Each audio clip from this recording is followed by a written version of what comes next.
And Rahul Gandhi's comments in the UK about Indian democracy coming undone triggered off a new flashpoint in Parliament, with the ruling BJP demanding an apology and the opposition accusing it of diverting attention from the Adani Hindenburg row. Bharat को बदनाम करने की कोशिश की है. A slugfest over a speech. Rahul Gandhi's remarks on Indian democracy in London brought both houses of parliament down on the first day of the second leg of the budget session. This a day after Prime Minister Modi launched a direct attack on Rahul Gandhi. Bharat के 130 करोड़ जागरूक नागरिकों का अपमान कर रहे हैं. Team Modi went after the Congress MP in full force, with top ministers leading the charge, demanding an apology from Rahul Gandhi. Rahul Gandhi ने London में जाकर भारत को बदनाम करने की कोशिश की है और कहा है कि भारत में लोकतांत्रिक व्यवस्था पूरी तरह से तहस-नहस हो रही है और विदेशी ताकतों को आकर यहाँ पर भारत के लोकतंत्र को बचाना चाहिए. कि भारत की गरिमा पर, भारत की प्रतिष्ठा पर उन्होंने गहरी चोट पहुंचाने की कोशिश की है. People don't quite understand the scale of India and its democracy. A structure 3.5 times Europe suddenly went non-democratic. The opposition accused the ruling party of running away from a debate and disrupting the house. Democracy को जो नहीं है इस देश में, जो ये बार-बार कह रहे हैं, यहाँ जो चल रहा है उस विषय के बारे में सारी दुनिया जानती है. अगर हमने कुछ कहा कि डेमोक्रेसी यहाँ पर नहीं चल रही ठीक ढंग से, संविधान के अनुसार नहीं चल रही है. Rahul Gandhi, who is currently in UK, is expected to return to India on Tuesday night and in Parliament from Wednesday. BJP members say that they will continue with their demand for an apology from Rahul Gandhi in Parliament, while opposition members say that they will not settle for anything less than a JPC probe into Hindenburg report. With camera person Gauri Prasad, this is Arvind Gunasekar for NDTV.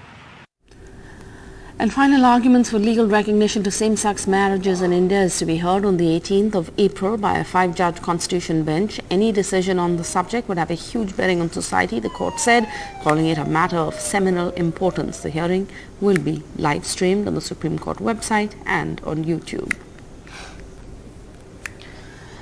And despite the government's thrust on Make in India defense production, the reality is that India holds the position of being the world's biggest importer of weapons. Vishnu Som has the details. India remains the largest importer of weaponry in the world between 2018 and 2022. This is their latest report. This reality comes despite efforts by the government to promote Atmanirbharta or self-reliance in the defense sector. Now I'll explain that because it's not quite direct like that. According to the SIPRI report, India accounts for 11% of the share of global arms imports from 2018 to 2022. India is followed by Saudi Arabia, Qatar and Australia in the same period. Pakistan is the 8th largest importer of arms and accounts for 3.7% of global imports. Russia remains India's dominant partner for arms, accounting for 45% of the share of India's arms imports between 2018 and 2022. Now that's followed by France, primarily the Rafale deal at 29% and the United States at 11%. Lots of deals over there on helicopters with the US in this time period. Now India is not in the list of the 25 top arms exporters in this period. So our exports have not really been up in the top 25 nations. But interestingly, in a statement in Parliament today, the government has said that it's exported more than 40,000 crores of weaponry between 2018 and 2022 to a whopping 80 nations. And that India has also listed 411 items on what is called a positive indigenization list. In other words, 411 key defense components and systems will be built in India alone. We will not be importing that. So in the future, that import percentage will go down. China is the 4th largest exporter of arms in the world between 2018 and 2022.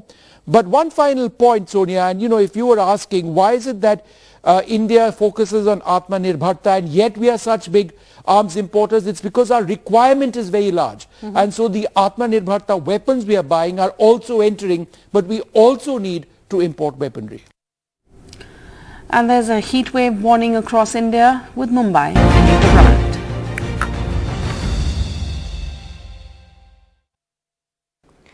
Mumbai became the hottest city in India on Sunday as the Met Department in Santa Cruz recorded a maximum temperature of 39.4 degrees Celsius. That's 6 degrees hotter than it ideally should be at this time of the year. It's also the highest day temperature that's been recorded in Mumbai this year so far, and incidentally that makes the city even hotter than Sri Ganganagar in the Thar Desert in Rajasthan, which is commonly known as India's hottest area. The IMD about 2 weeks ago had issued a heat wave warning signaling multiple heat waves between March and May, but has notably issued one specifically for the Konkan region including Mumbai till about March 15th, after which heat wave conditions are expected to abate a bit. Now the Konkan region is usually cool around this time of the year, and the reason for this uncharacteristic heat according to the IMD is a strong easterly wind that's delayed the sea breeze, which has a cooling effect on coastal areas. Mumbaikars are melting in this hot weather and are coming up with innovative ways to beat the heat, like eating ice cream or running to the beach to be near water. Let's listen in to what they have to say. हम मुंबई आए हैं घूमने के लिए for 3 to 4 days.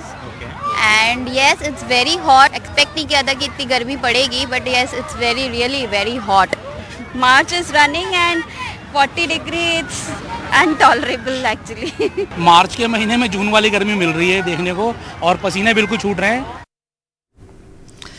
And in the latest flashpoint between the BJP and the Congress, the BJP has attacked the Congress party, claiming disrespect to the Prime Minister based on statements by the Congress Rajasthan in charge, Sukhinder Singh Randhawa, who, while speaking at a small Congress dharna, asked for action against the Hindenburg report, a proper investigation into the Pulwama attacks, and allegedly said that if you finish infighting within the Congress, you will automatically finish off Modi and the BJP.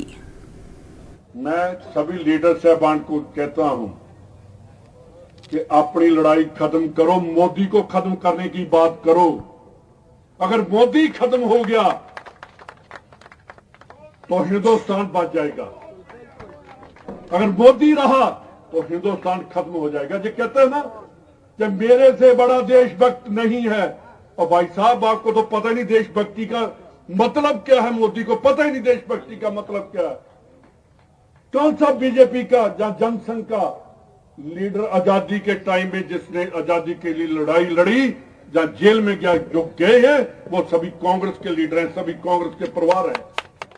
Mister Randhawa, आज आपने बयान देकर देश की शहादत का अपमान किया है, माननीय प्रधानमंत्री जी की पद की गरिमा को अपमानित किया है, पूरे देश को अपमानित किया है. ये शायद आपके देश के, आपकी पार्टी के नेता राहुल गांधी के विचारों से मेल खाता है. जिस तरीके की वो विदेशों में जाकर देश की छवि को बदनाम करने की कोशिश करते हैं, शायद ये कांग्रेस पार्टी की फितरत है. इस तरीके से बार बार शहादत का अपमान करना, देश का अपमान करना, देश के लोकतंत्र की मर्यादा का अपमान करना. And the Aam Aadmi Party made an entry in Rajasthan with a Tiranga rally in Jaipur, where the Delhi Chief Minister Arvind Kejriwal asked the people of Rajasthan to give them a chance, especially since he said in a tongue-in-cheek manner that Vasundhara Raje and Ashok Gehlot are good friends and the common man can provide a third option. The Aam Aadmi Party's footprint in Rajasthan and the pitch for a third option as it launched its campaign with a Tiranga rally in the heart of Jaipur. आपने 48 साल उनको दिए, 18 साल इनको दिए, 5 साल हमको भी दे दो. हम भी इतने बुरे तो नहीं है. एक मौका हमको दे दो, एक बार हमारी सरकार बना के देख लो. पसंद नहीं आए तो अगली बार बदल देना. राजस्थान वाले तो बदलते ही हैं हर 5 साल के अंदर. And it's going to be an ambitious start, with the Aam Aadmi Party planning to contest all 200 seats in this election. तीसरा विकल्प आम आदमी पार्टी के रूप में आएगा, क्योंकि लगातार बीजेपी कांग्रेस को वोट देके जनता परेशान हो चुकी है. बीजेपी में 10-10 सीएम चेहरे हैं और कांग्रेस में तो बिल्कुल सचिन पायलट और अशोक जी एक दूसरे पर डेली ब्लेम कर रहे हैं। आम आदमी पार्टी के जो काम हेल्थ और एजुकेशन सेक्टर में दिल्ली में जिस प्रकार से हो रहे हैं उससे बहुत ज्यादा प्रभावित हूँ। And while it has only about 4 lakh members in Rajasthan, the party is hoping to bet on districts like Hanumangarh, Ganganagar, Bikaner and Churu that border Punjab. हमारे पास कोई विकल्प नहीं था, लेकिन अब भगवान ने एक झाड़ू भेज दिया है जो ये गंदगी की सफाई करेगा, सफाई। So far, Rajasthan has been a bipolar state in the sense it either votes Congress or BJP in what has traditionally been the revolving door of politics. The Aam Aadmi Party's entry in itself is interesting, but will the Aam Aadmi Party be a big player or is it going to merely dilute the votes of other parties is something that everyone will be watching out for. In Jaipur, Harsha Kumari Singh, NDTV. We're going in for a break. More news after that.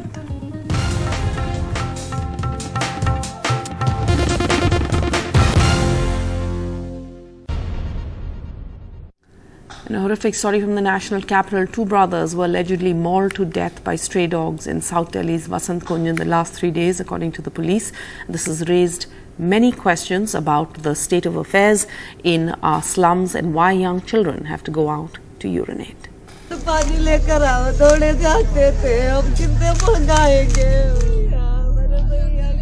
36-year-old Geetanjali, still in shock at the death of her 2 sons just 3 days apart in the South Delhi slum cluster. The police say 7-year-old Anand and his 5-year-old brother Aditya were mauled to death by stray dogs in this forest right next to their home. The first incident took place on Friday involving the 7-year-old and the second one on Monday where the 5-year-old died. जो भी हुआ sir बहुत बुरा हुआ, हम कुछ नहीं कह पा रहे, ना तो अपने आंखों से देखा, बस एक ही जो भी निशान मिला बेटा पहले वाला तो हमें भी यकीन नहीं था कि कुत्तों ने, लेकिन काटा जानवरों ने, कैसे काटा वो हमने आंखों से, लेकिन थे कुत्ते वहाँ पे। The police say they found the bodies inside the forest with multiple injury marks that indicate trauma caused by animal bite. Both children were attacked by stray dogs when they went into the jungle to urinate, the police said in a statement. यहाँ पे हम कितने सालों से कोशिश कर रहे हैं कि एक टॉयलेट बन जाए। अच्छा, अगर हम एज एन एनजीओ अगर हम टॉयलेट कम्युनिटी सेगमेंट से लेके बना भी लें तो हमें पानी सप्लाई नहीं है, which is a basic thing. You need a water supply over here. Even if we build a toilet, there's no water supply, zero. There's no electricity supply. Suspected cases of deaths due to dog bites have been on the rise in the past couple of months, making the feeding and caring of stray dogs a hugely divisive issue in urban neighborhoods. The only solution to controlling dog population is animal birth control. It has worked in other jurisdictions. It worked beautifully in Netherlands, in Israel, in some of our own states. No washrooms, no water supply, and kids being forced to defecate in the open. This particular case has exposed larger problems of the slums of Delhi. For now, all that is left of this particular house here in this slum in the national capital is a bereaved mother who has lost 2 very young kids in the span of just 3 days. In New Delhi with camera person Gauri Prasad, Vedant for NDTV.